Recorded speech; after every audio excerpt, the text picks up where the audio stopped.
Хайырлы кеш НТР каналында яңалыклар тапшыруы. Студияда Альбина Валиева бүгінгі шығарылышының төп темалары.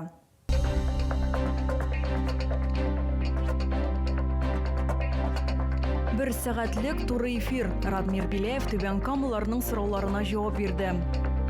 Тәқдимнәр қабыл ителә. Безнең ишек алды программасы буенча халық белән очрашулар башланды. Халық өчен уңайлыклар артта. Инвестицион совет утырышында 5 проект каралды. Кулич һәм йомырка бәйрәме. Пешергән әйбер ул куркып тора. Нәрсә минем турында әйтерләр икән? Православие динен тотучылар Пасханы каршы алырга әзерләнә. Бер урында барлык кирәкле продукция. Шәһәрдәшләрне авыл хуҗалыгы ярминкәсенә чакыралар. Төбән Кама муниципаль районы башлыгы шәһәрдәшләрне кызыксындырган сорауларга җавап бирде. Радмир Беляев белән әңгәмә туры эфирда барды. Дистәләгән мөрәҗәгать кабул ителде. Телевизор караучыларны кызыксындырган сораулар арасында хәвеф сигналы яңгыраганда кайда яшеренергә. Шәһәр мэры әлеге мәсьәләгә ачыклык кертергә тырышты. Төбән Камаларны тагын нәрсә борчый? Бу хакта тулырак алдагы материалда. Позавчера была беспилотная ракетная опасность ночью. Соответственно, дети не спали, напуганы. И хотелось бы узнать, уточнить, вот по правилам говорят, куда нужно бежать. А куда бежать, если подвалы все закрыты? Где у нас в городе Нижнекамск находится бомбоубежище вот эти? Регламент буенча идарәче компаниялар хәвеф игълан ителгәндә подвал ишекләрен ачарга тиеш дип ассызыклады шәһәр мэры. Тик тикшерү барышында аларның каберләрендә тиешле шартлар тудырылмавы ачыкланган. Хәзер төп максат сыену урыннарын тәртипкә китерү. Киләчәктә шәһәр буенча тагын 24 хәбәр итү системасы урнаштырылачак дип сөйләде туры элемтә программасында Радмир Беляев. Наиль Шихуддинов спрашивает, когда сделают дороги через трамвайные пути на улице Менделеева и на пересечении с проспектом Химиков. Андрей Чинарев интересуется, когда приведут в порядок дорогу вдоль Танека. Төбән Кама мэры 2026 елда нинди юллар төзекләндерәчәге турында да сөйләде. Төп объектларның берсе Иштирәк аша М12 федераль трассасына туры чыгу юлы. Шулай ук дамбаны реконструкцияләү дәвам итәчәк. Шәһәрнең 60 еллыгына Химиклар проспекты тулысынча ремонтланачак. Төбән Кама мэры билгеләп үткәнчә, киләсе атнадан чокырларны ямау эшләре башлана. Районда читтә калмый. Туры элемтә тапшыруына 200-дән артык мөрәҗәгать кабул ителә. Алар төрле өлкәләргә кагыла. Эфирда яңгырамаган сораулар да җавапсыз калмаячак. Озакламый аларны безнең рәсми сайтта бастырачаклар. Район башлыгы әңгәмә барышында Төбән Кама үсешенә кагылышлы проектлар турында да сөйләде. Гөлия Нигъматуллина, Илья Челноков, НТР яңалыклары. Илинка авылында агротуризмны үстерү, бина фасадларын дроннар белән юу, муниципаль учреждениеләр өчен энергияны сак тоту чараларын булдыру. Төбән Кама районы башлыгы Радмир Беляев катнашында узган инвестицион совет утырышында 5 проект тәкъдим ителде. Хупланган инициативалар арасында велошеринг системасын эшләтеп җибәрү дә бар. Аның кысаларында 150-дән артык велосипед урнаштыру планлаштырыла. Аларны шәһәрнең бер урыныннан алып, икенчесендә калдырырга мөмкин булачак. Бу хәрәкәт итүне шактый җиңеләйтәчәк дип проект авторы. Төбән Кама мэры билгеләп үткәнчә, безнең район инвесторларда зур кызыксыну ята. Бүген шәһәрдә 8 меңнән артык эшмәкәр эшли һәм без халыкка файда китерәчәк яңа инициативаларга ярдәм итәргә әзер дип ассызыклады Радмир Беляев. Ремонт Төбән Камаларның фикерләрен истә тотып башкарылачак. Шәһәрдә безнең ишек алды республика программасы буенча халык белән очрашулар башланды. Белгечләр вокзал урамындагы 4-нче йорт адресы буенча узачак төзекләндерүнең проектын тәкъдим иттеләр. Ата-аналар балалар өчен заманча уен һәм спорт мәйданчыклары күрергә тели, өлкәннәр уңайлы эскәмияләр урнаштыруны сорый.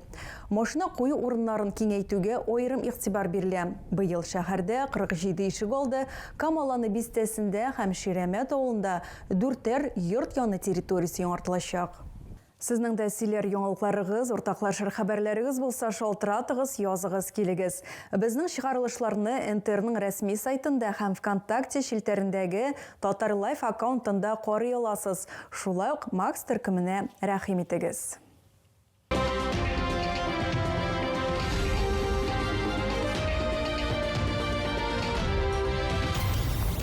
Якшәмбе көне православие халкы Пасханы бәйрәм итәчәк. Ул ураза тәмамлануны аңлата.